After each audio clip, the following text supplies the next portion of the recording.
Class 8th मैंने आपको आपकी हिंदी की द्वितीय पाठ्यपुस्तक से पाठ 4 शब्द विचार से आपको बेटा मैंने पेज नंबर 47, 48 और 49 का आधे भाग तक मतलब यहाँ तक पढ़ाया था और समझाया था, जिसमें बेटा मैंने आपको शब्द के बारे में तथा पद के बारे में पढ़ाया था।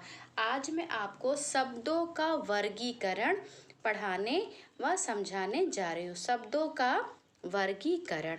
हिंदी भाषा विशाल सागर के समान है, जिसमें अन्य भाषाओं की शब्द रूपी नदियाँ आकर मिलती रहती हैं तथा इसे और भी समृद्ध बनाती रहती हैं। भाषा कुछ शब्द स्वयं बनाती है तो कुछ शब्द अन्य भाषाओं से ग्रहण करती है। शब्दों का वर्गीकरण 5 आधारों पर किया गया है।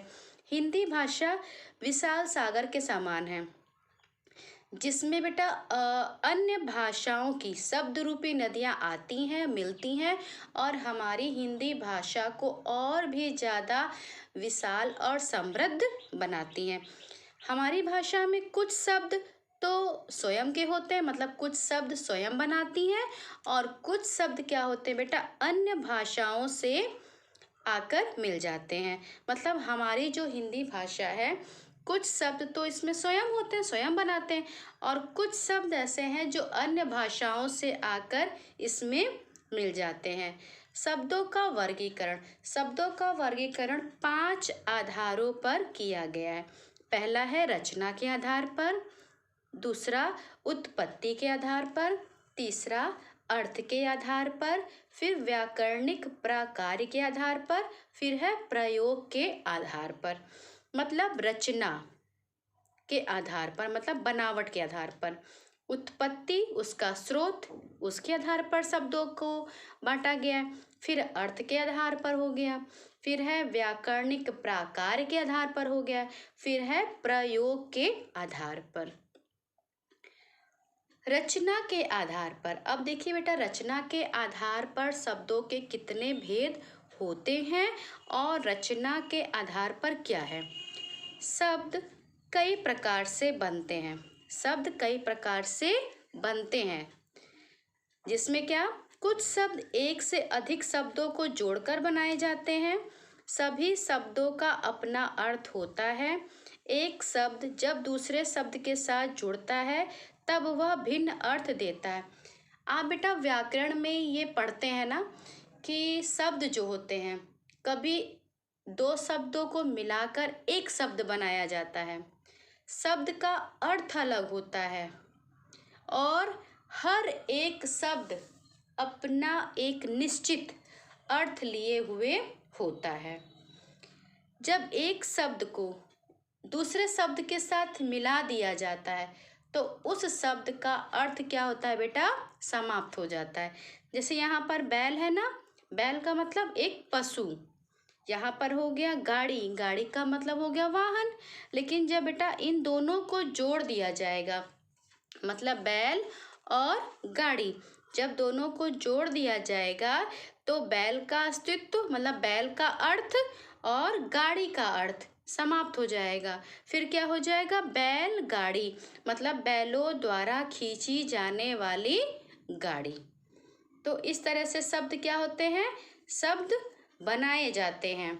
और जब शब्द जुड़ जाता है किसी के साथ, एक शब्द है तो उसका अर्थ है, मगर वह जब दूसरे शब्द के साथ जुड़ता है तो उस शब्द का अर्थ समाप्त हो जाता है। फिर उस जगह पर दूसरा अर्थ, भिन्न अर्थ आ जाता है। आइए बेटा पेज नंबर 50 पर।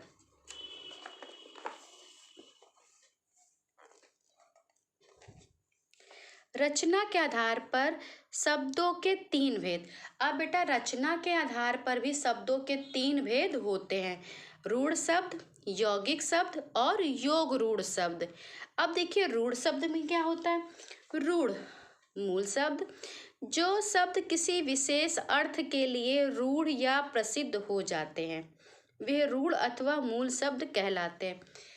कोई शब्द जिसका अर्थ विशेष हो और वह उसी नाम से प्रसिद्ध भी हो गया हो, कोई शब्द जिसका अर्थ क्या हो बेटा, विशेष अर्थ हो, बहुत ज़्यादा प्रसिद्ध हो गया हो, उसे कहते हैं रूढ़ शब्द।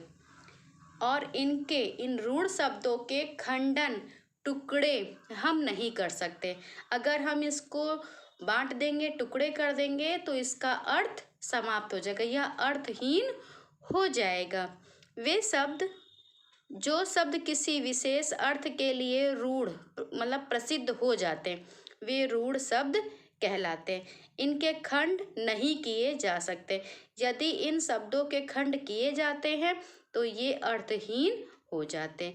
तो कोई शब्द जो बेटा जिसका जो अर्थ है वह विशेष हो और प्रसिद्ध हो गया हो, उसको रूढ़ शब्द कहते हैं। जैसे पुस्तक, नल, पानी, हाथी आदि शब्दों का अर्थ है, परंतु यदि इन्हें हम क्या कर दें, पुस्तक बांट दें, नल को बांट दें, पानी को हम खंडित कर दें, हाथ को खंडित कर दें, तो इनका कोई अर्थ नहीं रह जाएगा। प्रत्येक रूढ़ शब्द का अपना निश्चित विशेष अर्थ होता है। जैसे हाथी, हाथी मतलब एक पशु हो गया, पुस्तक मतलब किताब हो गया, नल, पानी, हाथी इत्यादि। तो ये क्या है, इनका बेटा एक निश्चित अर्थ है और वह अपने अर्थ के अनुसार ही क्या हो गए, प्रसिद्ध हो गए हैं।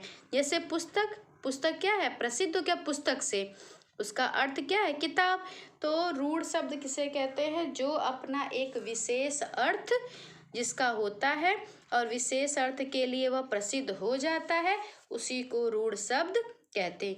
रूढ़ शब्दों के खंडन नहीं कर सकते, अगर हम खंड कर देंगे तो उनका अर्थ समाप्त हो जाएगा। अब है यौगिक शब्द। यौगिक मतलब कि योग, यौगिक से बेटा आपको लग रहा है ना, यौगिक मतलब योग, योग। दो अथवा दो से अधिक शब्दों के योग से बनने वाले सार्थक शब्द यौगिक शब्द कहलाते हैं। यदि इन शब्दों के टुकड़े किए जाएं तो वे खंड भी सार्थक होते हैं। जो शब्द दो या दो से अधिक शब्दों के मेल से बनते हैं उन्हें यौगिक शब्द कहते हैं। और अगर हम उन शब्द का खंडन कर दें, टुकड़े कर दें, बांट दें, तो प्रत्येक शब्द जब खंडित कर देंगे तो दो शब्द हो गए ना, खंडित करने के बाद भी प्रत्येक शब्द का एक सार्थक अर्थ होता है। जैसे देखिए रसोई घर, रसोई घर को अगर हम बांट दें तो क्या होगा, रसोई प्लस घर, तो रसोई का भी अर्थ है और घर का भी अर्थ है। प्रयोगशाला, प्रयोगशाला को बांट दिया गया, प्रयोगशाला दो शब्दों को मिला के बना है प्रयोगशाला, तो प्रयोग का भी अर्थ है और शाला का भी अर्थ है। इस तरह से बेटा जो शब्द दो या दो से अधिक शब्दों को मिला के शब्दों के योग से बनते हैं उन्हें यौगिक शब्द कहते हैं। अगर इन्हें हम खंडित कर दें तो भी प्रत्येक शब्द का एक सार्थक अर्थ प्राप्त होता है। फिर है ये सभी शब्द दो मूल शब्दों के जोड़ से बने हैं जिनका अपना विशेष अर्थ होता है। यौगिक शब्द का रूप लेने पर भी इनका अर्थ दोनों खंडों के अर्थ का योग ही होता है। इन शब्दों की रचना उपसर्ग, प्रत्यय, संधि, समास आदि द्वारा होती है। तो इस तरह से हो गया बेटा यौगिक शब्द। रूढ़ शब्द जो अपने विशेष अर्थ के लिए प्रसिद्ध हो जाते हैं। यौगिक शब्द जो दो या दो से अधिक शब्दों को मिलाकर बनाए जाते हैं। रूढ़ शब्द के खंडन नहीं होते हैं और यौगिक शब्द के खंडन होते हैं, और होने के बाद भी प्रत्येक शब्द एक सार्थक अर्थ देता है। अब है आपका योग रूढ़। जो शब्द यौगिक होते हुए भी विशेष अर्थ के लिए प्रसिद्ध हो जाते हैं उन्हें उन्हें योग रूढ़ शब्द कहते हैं। जो शब्द बेटा यौगिक है, यौगिक मतलब कि यौगिक होते हुए भी, यौगिक मतलब यौगिक क्या, जो दो शब्दों को जोड़ के बनाए गए हों, यौगिक होते हुए भी वह विशेष अर्थ के लिए रूढ़ हो गए हों। अब देखिए किस तरह से, इन शब्दों के एक से अधिक अर्थ होते हैं परंतु ये किसी एक विशेष अर्थ के लिए ही प्रसिद्ध होते हैं। जो योग रूढ़ शब्द होते हैं बेटा उनके बहुत सारे अर्थ होते हैं, लेकिन वह किसी एक ही अपनी विशेषता के लिए प्रसिद्ध होते हैं। रूढ़ शब्द क्या है? ये भी प्रसिद्ध हो जाते हैं अपने अर्थ के लिए। और योग रूढ़ क्या है? ये भी प्रसिद्ध हो जाते हैं अपने अर्थ के लिए। तो जो योग रूढ़ होते हैं ये यौगिक होते हुए भी अपने विशेष अर्थ के लिए प्रसिद्ध हो जाते हैं। और जो योग रूढ़ शब्द है, योग रूढ़ शब्द के बहुत सारे अर्थ होते हैं, परंतु उन सभी अर्थों में से कोई एक ऐसा विशेष अर्थ होता है जिसके लिए वह प्रसिद्ध होता है। अब कैसे ऐसा होगा देखिए, जैसे है जलज, जैसे है जलज। जलज ज माने जन्मा, जलज ज माने जन्मा, ज माने जन्मा और जल माने पानी, यानी कि जल प्लस ज यानी पानी प्लस जन्मा यानी कमल। पानी में कौन जन्म लेता है? कमल। तो जलज है, तो जलज अपने किस अर्थ से प्रसिद्ध है? कमल। जलज अपने कौन से जलज, जलज माने जल में जन्म लेने वाला या जल में जन्मा, तो इस तरह से हो गया कमल। पानी में तो बहुत से जीव जंतु पेड़ पौधे जन्म लेते हैं, परंतु सभी को जलज नहीं कहा जाता है। अब आप समझ गए ना बेटा, यह शब्द कमल के लिए रूढ़ हो गया। जलज, जलज मतलब कि जल में जन्म लेने वाला। तो जल में तो बहुत सारे लोग जन्म लेते हैं, पेड़ पौधे जीव जंतु बहुत सारे होते हैं, लेकिन कमल क्या है? कमल एक विशेष शब्द है। इसी तरह से निशाचर मतलब रात को घूमने वाला अर्थात राक्षस।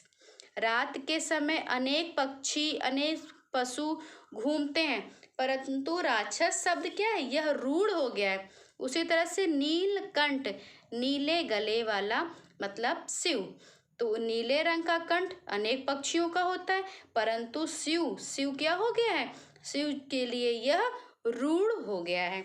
इस तरह से ये होते हैं योग रूढ़ शब्द, जो अपने विशेष अर्थ के लिए यौगिक होते हुए भी अपने विशेष अर्थ के लिए रूढ़ होते हैं। जैसे जलज मतलब कमल, जैसे नीलकंठ मतलब कि शिव, जैसे निशाचर मतलब जैसे रात में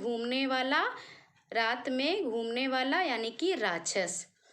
तो इस तरह से बेटा हो गया, ये है रचना के आधार पर शब्द। तो रचना के आधार पर 3 शब्द होते हैं, जो है रूढ़ शब्द, यौगिक शब्द, योग रूढ़ शब्द। रूढ़ शब्द जो अपने विशेष अर्थ के लिए प्रसिद्ध होते हैं, यौगिक शब्द जो 2 या 2 से अधिक शब्दों को मिलाकर बनाए जाते हैं, योग रूढ़ शब्द जो यौगिक होते हुए भी विशेष अर्थ के लिए रूढ़ होते हैं। अब आइए बेटा पेज नंबर 51 पर।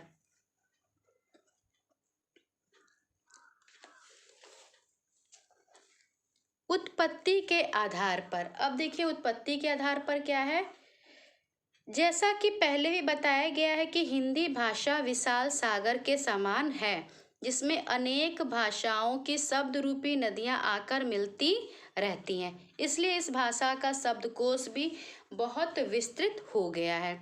आधुनिक समय में तो यह निरंतर बढ़ता ही जा रहा है, क्योंकि सभी देश एक दूसरे से संचार माध्यमों से जुड़े हुए हैं। हिंदी भाषा में भी शब्दों के स्रोत अथवा उत्पत्ति का माध्यम अनेक भाषाएं रही, जैसे संस्कृत, अरबी, फारसी, अंग्रेजी, पुर्तगाली, तुर्की आदि। इस आधार पर शब्दों के 5 भेद हैं। उत्पत्ति, उत्पत्ति माने होता उत्पन्न हुआ, मतलब इन शब्दों को कैसे उत्पन्न किया गया या ये शब्द कैसे उत्पन्न हुए हैं। तो जैसा कि पहले भी कहा गया है कि हिंदी भाषा क्या है, विशाल सागर के समान है, और इसमें कोई एक भाषा नहीं मिली हुई है, इसमें बहुत सारे भाषाओं के शब्द मिले हुए हैं, और ये बढ़ते भी जा रहा है इसका शब्दकोश। क्यों? क्योंकि अब लोगों का एक दूसरे से मिलना जुलना, एक दूसरे के साथ संचार माध्यमों से जुड़ जाना, इस कारण हमारी भाषा में अन्य भाषाओं के भी शब्द मिल गए हैं। तो इसको 5 आधार पर वर्गीकरण, इसके 5 भेद बताए गए। तत्सम, तद्भव, देशज, विदेशी और संकर शब्द। तत्सम, तद्भव, देशज, विदेशी और संकर शब्द। अब देखिए तत्सम शब्द में क्या है। तत्सम शब्द तत्, तत् प्लस सम। तत् माने होता है उसके और सम माने होता है बेटा समान। तो उसके समान अर्थात उसके समान जो शब्द संस्कृत भाषा से ज्यों के त्यों हिंदी में आ गए वे तत्सम कहलाते हैं। देखिए बेटा हमारी भाषा में संस्कृत के शब्द आ गए हैं, तो कुछ शब्द ऐसे होते हैं जो संस्कृत भाषा से जैसे के तैसे हमारी भाषा में आकर मिल गए हैं, तो वो तत्सम शब्द कहलाते हैं। तत् मतलब उसके, सम माने समान, यानी उसी के समान, मतलब संस्कृत के ही समान, तो उन्हें कहते हैं तत्सम शब्द। इनका प्रयोग हिंदी में भी उसी रूप में किया जाता है जिस रूप में संस्कृत में किया जाता है। जैसे हृदय, ग्राम, दिवस, आश्रय, अश्रु, अग्नि, जिह्वा, कर्ण, सूर्य, प्रकाश, स्वर्ण, क्षेत्र आदि। तो ये शब्द ऐसे हैं बेटा जो जैसा संस्कृत में था वैसा का वैसा ही हमारी हिंदी भाषा में आ गए हैं, इसलिए इनको तत्सम शब्द कहा जाता है। अब है तद्भव शब्द। तद्भव, तद, तद मतलब उससे, तत् माने उसके और तद माने उससे, भव, भव माने पैदा हुआ, यानी जो शब्द संस्कृत में से तो उत्पन्न हुआ है संस्कृत का, लेकिन हमारी भाषा में जब आके वो शामिल हुए तो उनमें बदलाव कर दिया गया, वो तद्भव कहलाए। जैसे यहाँ पर है सच, जैसे सत्य क्या है तत्सम है, तो उसी का रूप बदल के हमारे में भाषा में क्या प्रयोग किया गया सच, तो ये हो गया तत्सम और तद्भव। जो शब्द संस्कृत भाषा से ज्यों के त्यों हमारी भाषा में आके मिल जाते हैं उन्हें तत्सम शब्द कहते हैं, जबकि वे शब्द जो संस्कृत भाषा से लिए जाते हैं परंतु उनमें कुछ बदलाव करके ही प्रयोग होते हैं उन्हें कहते हैं तद्भव शब्द। तो क्लास 8 बेटा आप ये भी याद करेंगे कौन से शब्द तत्सम है और कौन से तद्भव है। इधर दिया है आपके तत्सम शब्द और इस तरफ दिया है आपके तद्भव, आप आज ये याद भी करेंगे। तो क्लास 8 आज बेटा मैं आपको इतना ही बताऊंगी। आपको रचना के आधार पर शब्दों के भेद याद करना है, साथ में ये तद्भव और तत्सम भी याद करना है। साथ में जो मैंने पिछला पढ़ाया था आपको पद, पद के बारे में भी पढ़ना है, आपको पद के बारे में भी याद करना है। तो क्लास 8 आज बेटा मैं आपको इतना ही पढ़ाऊंगी। इसके बाद मैं आपको उत्पत्ति के आधार पर शब्दों के भेद तथा अर्थ के आधार पर शब्दों के भेद मैं आगे आपको व्याकरण भाग से यही पढ़ाऊंगी। क्लास 8 आज इतना बेटा मैंने आपको समझाया है, चूँकि आपके लिए बहुत ज़्यादा हो जाएगा इसलिए आप ध्यान से जितना मैंने पढ़ाया है आप पुनः उसे बहुत ध्यान से फिर से पढ़िए।